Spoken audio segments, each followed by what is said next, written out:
Hello everybody.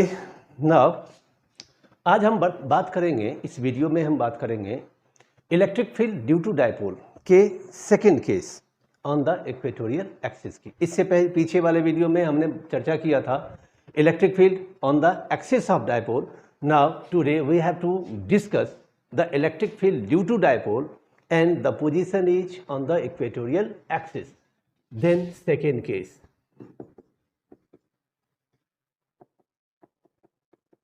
electric field due to dipole. Okay, the position is on the equatorial axis. On the equatorial axis. At first diagram, this is a dipole. O is the center, minus Q plus Q, A, B, 2A, A,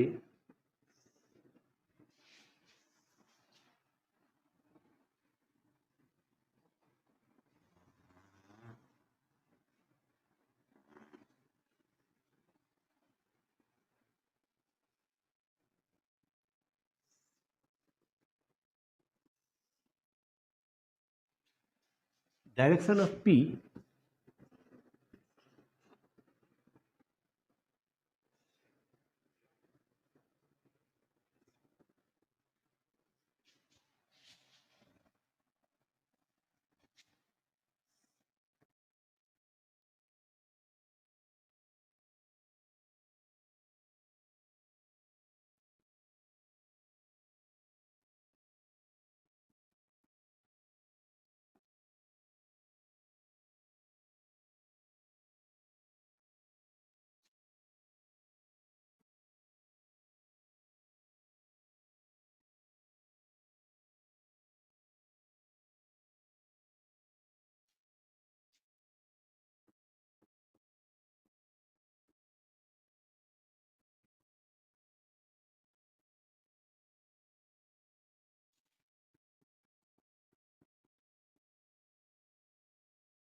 Now look at the diagram.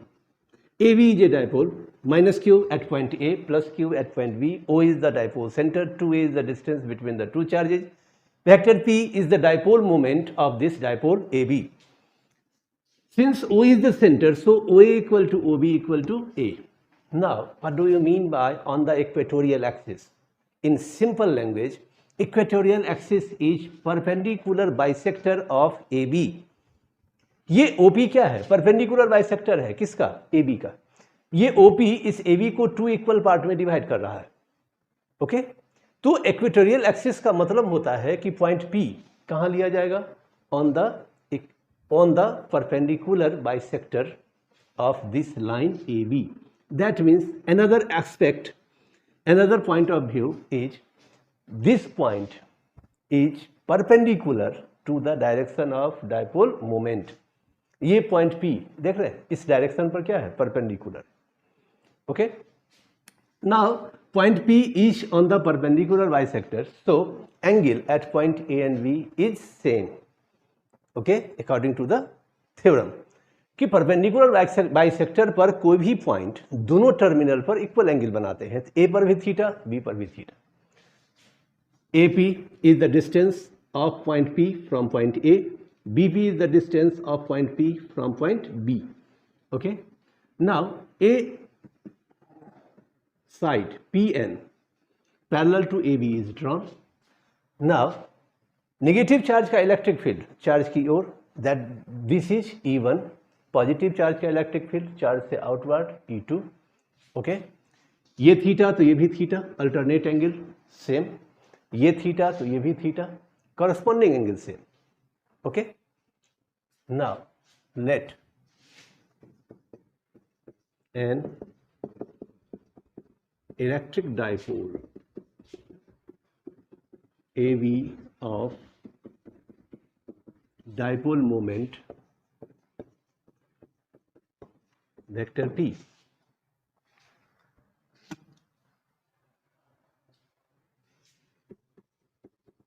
on the equatorial axis. P is a point, okay,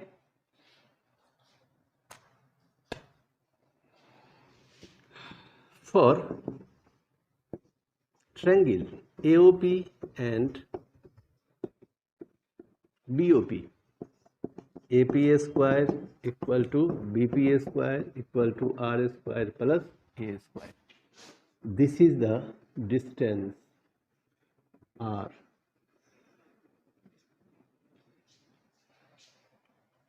Okay. Now again review करते हैं क्योंकि थोड़ा सा complicated है ये. AB एक dipole, A पर minus Q, B पर प्लस क्यू, दोनों के बीच का distance 2A, perpendicular bisector. Equatorial axis means perpendicular bisector, मतलब अगर ये डायपोल है तो पॉइंट P हम कहाँ से कहाँ लेंगे, इससे ऊपर या इसके नीचे, इस तरह लेंगे कि वो पॉइंट P इस पर perpendicular. Okay, that point P must be perpendicular to this dipole AB.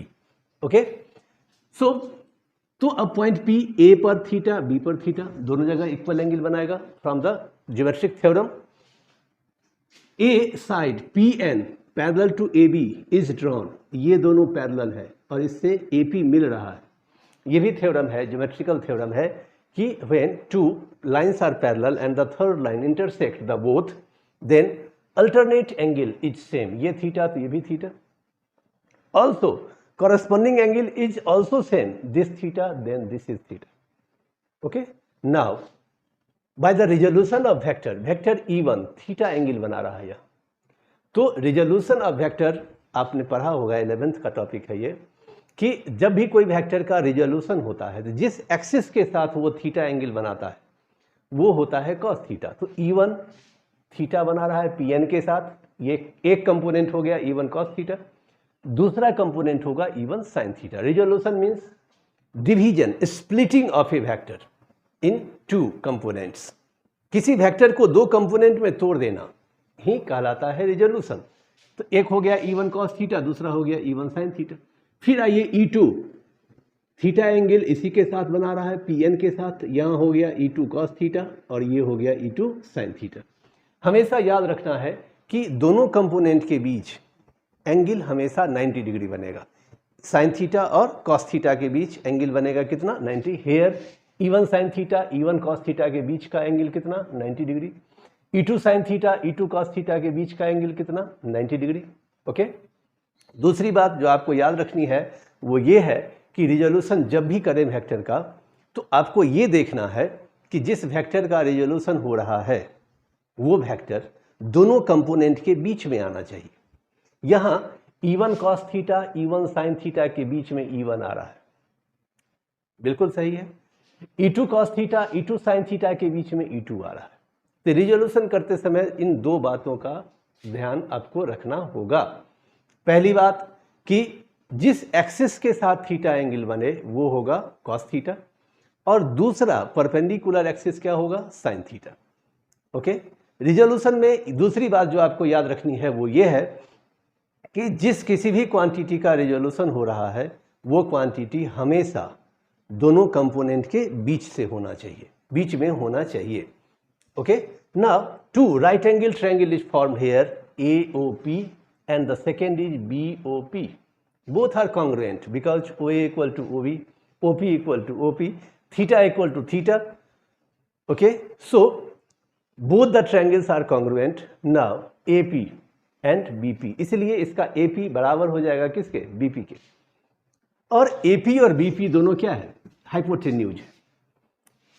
ठीक है, ट्रायंगल AOP का हाइपोटेन्यूज AP, ट्रायंगल BOP का hypotenuse BP. Okay, Now h square equal to p square plus b square. H square equal to p square plus b square. R square plus a square. Okay. Now at point P, E1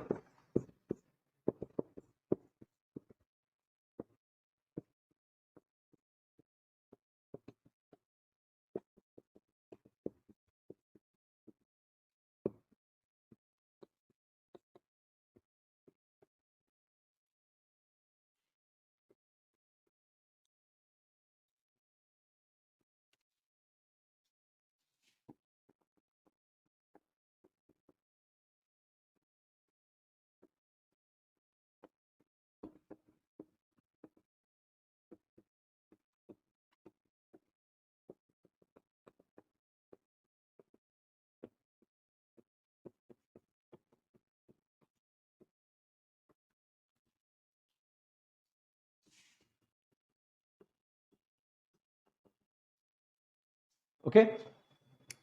A is p square equal to bp square, and that means h square equal to p square plus b square. Now at point P, E1 equal to 1/4 pi epsilon nought. इस E1 का charge कौन? Minus Q. Distance क्या हो गया? AP. तो minus q by AP square value रख दिया along PA equation first. Now also electric field due to this charge E2 equal to 1/4 pi epsilon not Q by BP square. Q by BP का value R square plus A square का whole square along BP. From equation first and second, first और second से E1 equal to E2, E1 equal to E2, E1 और E2 आपस में equal हो गए. Both are all मतलब datas all quantities of the both equation is same. 1/4 by epsilon naught, 1/4 by epsilon naught Q R square plus A square का here whole square. ठीक है. तो E1 बराबर क्या हो गया? E2. Okay. Components of E1. अब वेक्टर E1 के दो component, E1 cos theta, E1 sin theta. Components of vector E2, E2 cos theta, E2 sin theta. Okay. E1 के भी दो component, E1 cos theta, E1 sin theta. E2 के दो component, E2 cos theta, E2 sin theta. Now E1 sin theta equal to E2 sin theta, but direction is opposite. So they are cancelled out. Okay. E1 sin theta equal to E2 sin theta, but direction is opposite. दोनों equal है, magnitude same, but direction is opposite. So both are cancelled out. Okay. Also E1 cos theta equal to E2 cos theta, but direction is same. So the resultant electric field E equal to E1 cos theta plus E2 cos theta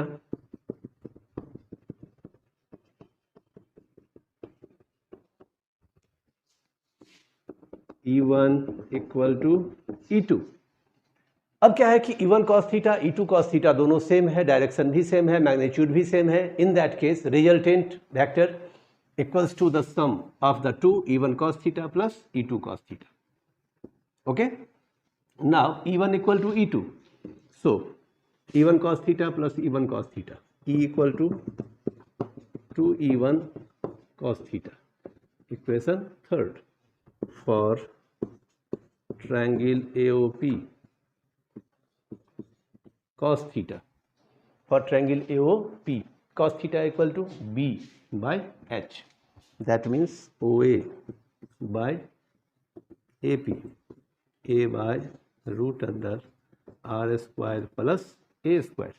Cos theta equal to B by H, that means OA by AP. OA का value A, AP का value root under R square plus A square. इस value को equation third में रख दो. From equation E equal to 2 into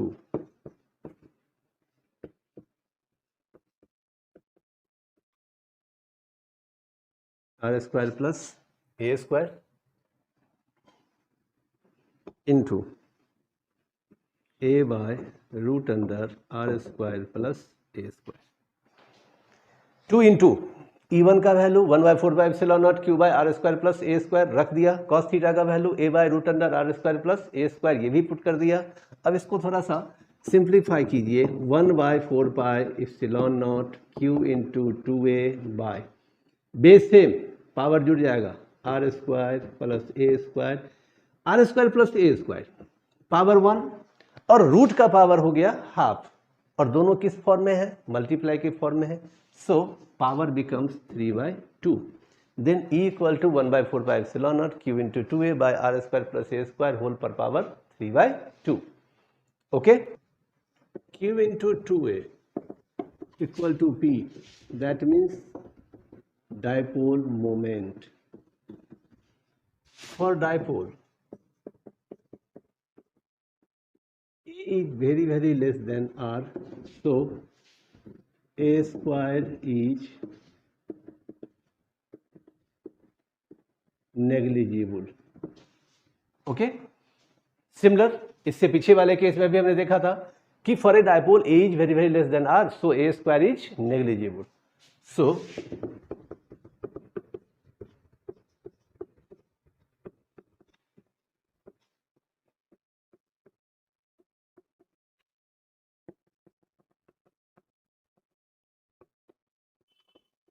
R cube, 2 से 2 cancel. This is the formula for electric field due to dipole on the equatorial axis. E equal to 1/4 epsilon naught P by R cube. Similarly, E inverse R cube like the electric field on the axis of dipole, जैसा वहां relation आया था on the axis of dipole का, ऐसा ही relation यहां आया है. E inverse R cube. Okay, now a special theory, E axial by E equatorial, दोनों का ratio E axial by E equatorial. E axial क्या था? 1/4 epsilon nought 2P by R cube. E equatorial क्या हो गया? 1/4 epsilon nought P by R cube. That means E axial by E equatorial 1/4 epsilon nought 2P by R cube into 4 epsilon nought R cube by P. कट गया. E axial by E equatorial equal to 2, दोनों का ratio. Also E axial 2 into E equatorial. मतलब क्या कि E axial बराबर होता है किसका? 2 into E इक्वेटोरियल का. मतलब इक्वेटोरियल इलेक्ट्रिक फील्ड का जो वैल्यू आएगा उसको अगर हम 2 से मल्टीप्लाई कर दें तो हमको क्या मिलेगा? E एक्सियल मिलेगा. Okay, this is the important theorem, मतलब important property okay of dipole. So this is the full concept of electric field due to dipole on the equatorial axis. Next video में हम फिर इसके third case को लेकर आएंगे. तब तक के लिए